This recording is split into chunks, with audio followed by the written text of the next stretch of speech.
এখন আজ কি এঁকেছিস রে? হেনবল, রেনবো। কি কি কালার আছে রে? কি কি কালার আছে বল?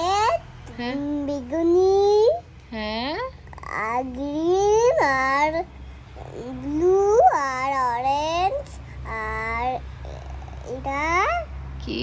অরেঞ্জ, তারপর অরেঞ্জের পর এটা ইয়েলো, ইয়েলো।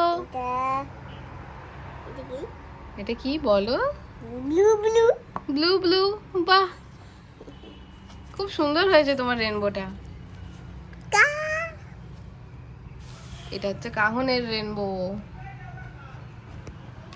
মা এঁকে দিয়েছে, কাহন রং করেছে, তাই না? গাইস, টাটা, আবার পরে দেখা হবে। Tata tata guys. টাটা।